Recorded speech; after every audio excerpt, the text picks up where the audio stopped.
Hey guys, Alex from 7th Hour Films back again with Vinland Saga. Last time around for Lost Love, where basically Olmar was basically got himself caught up in a duel, and Thorgil was like, you challenged him to a duel, so you gotta do it, Morty. I don't even watch Rick and Morty, but I just go into that voice. I don't know why. Anyway, but it was all a plan. And after the duel, which Thorgil also killed the rest of the people that were there, they were all going to be arrested, and they figured out that this was all a plan for Olmar to get into a duel and win the duel, which was against the law, and which would have Ketil arrested, which would basically feed into Knut's plan of requisitioning his farm. So they were able to escape with Leif, actually.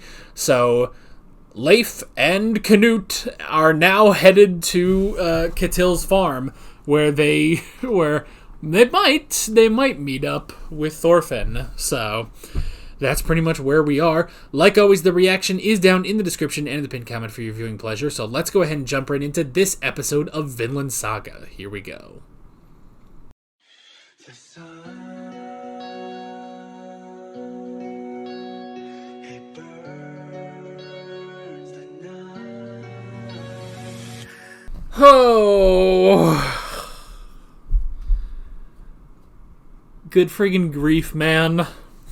Alright, Einar, time to move on.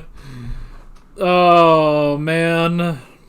Einar, it's time to move on from Arne. You can still be friends, maybe. I don't know where we're going with this, but who knows? Maybe you can still be friends. I mean, that's assuming that everything goes back to the way it was. Don't think that's going to be the case. He might want to take her with him to freedom.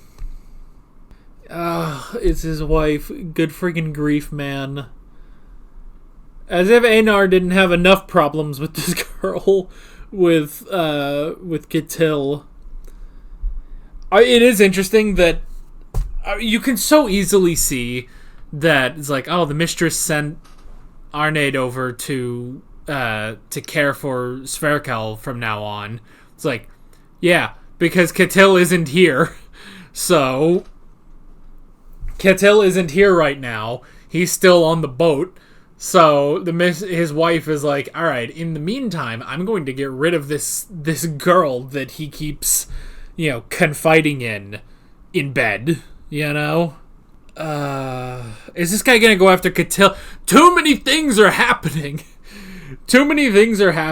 Actually, a funny thing I thought this morning, which this isn't really like a complaint or a criticism or anything, I just thought it was kind of funny, is after the last, 2 episodes, I'm kind of sitting here like, man, we keep going to, Knut and Leif and, other different plot stuff, man. It's like, can we go back to Thorfinn? And I thought of that, and I just thought, that's hilarious.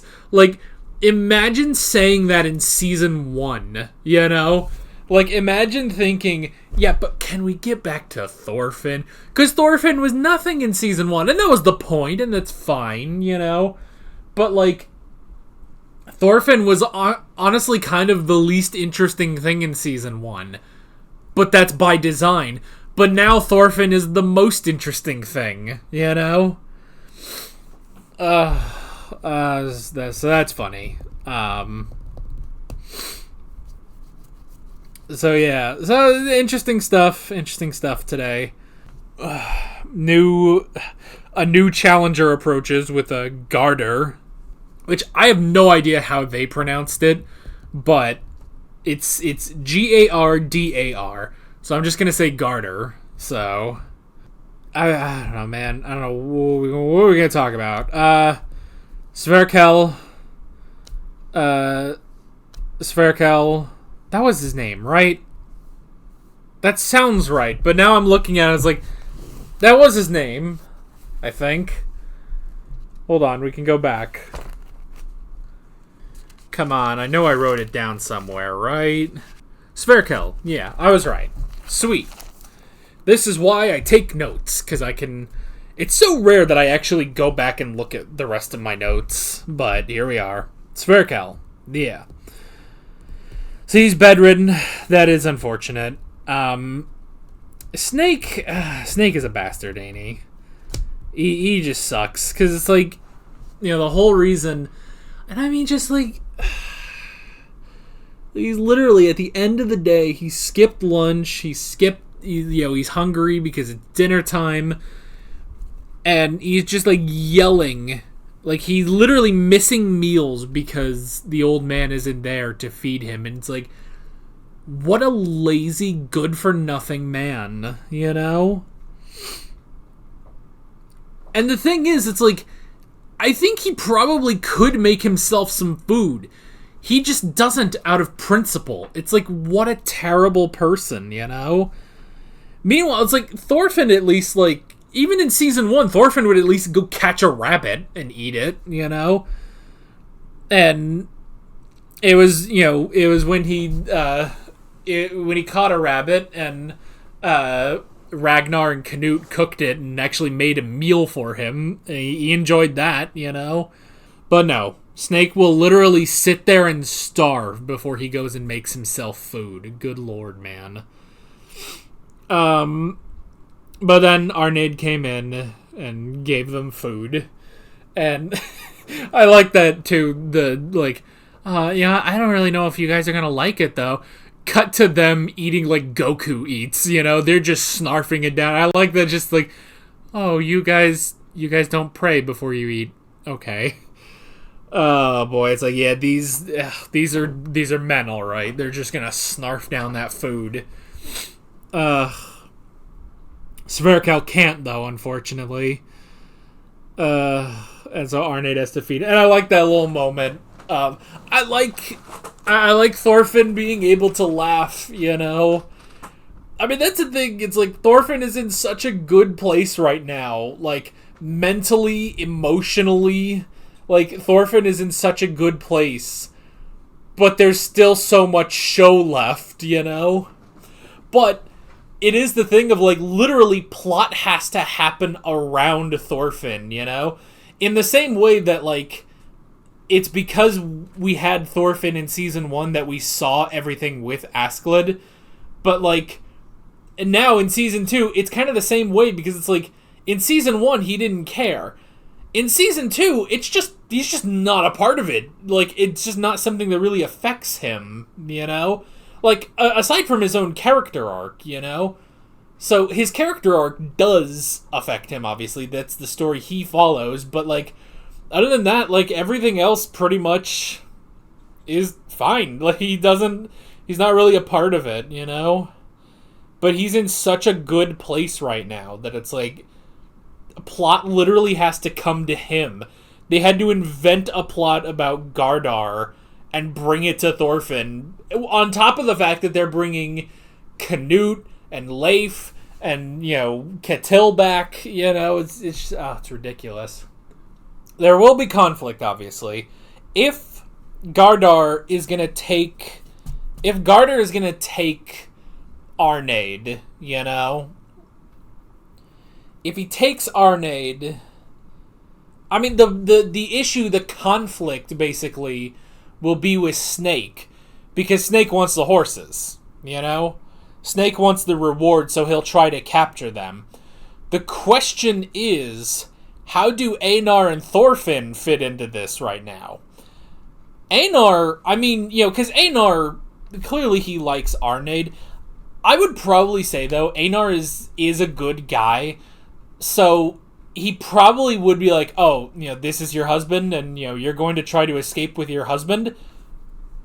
Like Einar is not going to step in the way of that, He's going to be like, dang, I thought I could get somewhere, but, he's going to be disappointed, sure. But, like, if Arnheid says it's okay, if she's okay with going with him, because the thing is, like, he's been acting crazy all episode, but to be fair, he's met a lot of opposition. He only killed, let's see, so I think it was at least 2 people. Or maybe it was 3. I would assume it was... I think they said it was his master and his sons. I think those are the only people he killed.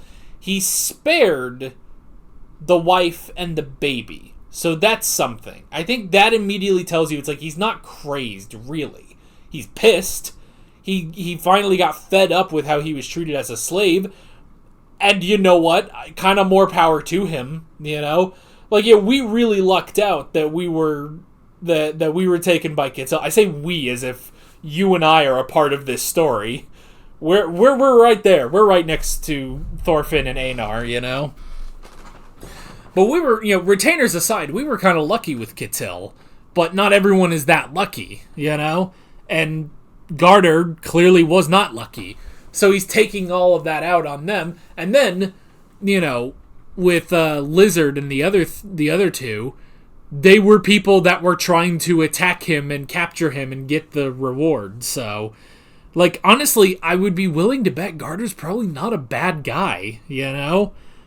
Just, like, from the circumstances we've had, like, I don't think he's really a bad guy. Now, again, like, does this conflict with Thorfinn? I don't know. It depends on how this works. Maybe the only thing I could see is, what if Thorfinn and Einar decide, hey, Garter and Arne, they're going to try to escape. What if they try to help, What if they try to help them, I mean, that could jeopardize their freedom, This is Kittil's, favorite slave, basically. His girl. But then again, this is Kittil we're talking about, so... The problem definitely will be Thorgil. If he shows up, he'd probably be pissed. But granted, they have bigger things to worry about, probably. So I guess the immediate problem is Snake. And is Snake going to stand in... I mean, we already know he's going to stand in the way, but is that going to bring a conflict between Snake, Thorfinn, and Einar? I don't know. It definitely feels like, though, it's like, it's our boys being caught up in a plot, definitely, Which is fine. It's absolutely fine, but I'm curious to see how they're... Pretty much what is going to happen with it, The last thing I'll talk about for this video is Thorfinn listening to the Bible, basically, which is interesting. Because, Thorfinn is going through this whole character arc, he's swearing off violence and stuff. Hey, man, there's a lot of good stuff that's in the Bible, The whole, love your neighbor and stuff like that, and love your enemies and everything. It's like, there's some good stuff that I think Thorfinn would be interested in. And, of course, Snake is like, well, the only reason I'm here is because I'm going to inherit the book and sell it.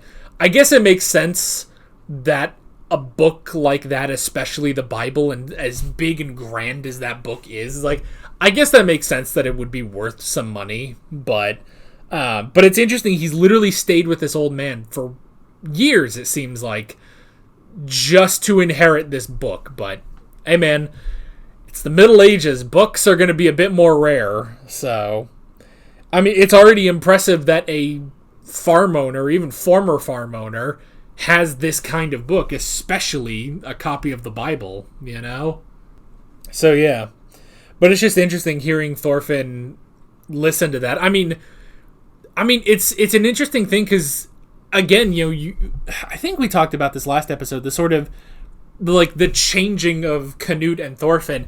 Now it's almost like they're really shifting to each other's places, where Canute was, good Christian, basically. Now he's more like Thorfinn, a bit, because he's striving for his utopia, but he's becoming more of the demon, whereas Thorfinn is now pretty much not the demon anymore. He's not the warrior anymore, and now he's starting to listen to the Bible. It's just like sort of an interesting, and we've said that, like, they're both taking different aspects of Askled, Thorfinn and Canute are taking different aspects of Askled and going down their own paths.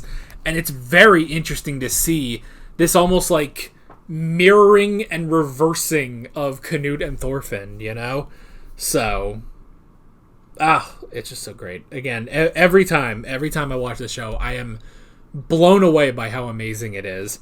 And I don't want it to end. Have they announced season 3 yet? Because I want to get to season. I want to finish the season, obviously, but I want more. I feel like I'm gonna be so sad by the end of this season when I'm gonna have to wait. You know, I want more. I want more. Of course, granted, again, they're probably gonna take a little bit of time to do. I imagine they're gonna do a season 3 and a season 4. And I mean, they have to wait first off for the manga to finish. So yeah, but it's such good stuff, and I'm certainly curious to see where we're going with this whole Garter plot. So I don't know, but we'll find out next time. With all of that being said, I'm Alex from 7th Hour Films, and I will see you guys next time. Take care. Alright guys, thanks for watching this video. There's a bunch of links on screen if you want to go click around any of those. There's a playlist with all of my Vinland Saga reactions, as well as another video you can go click on if you want. There's also a subscribe button and a Patreon button on screen, as well as other links in the description if you want to go check out any of those. See you guys later.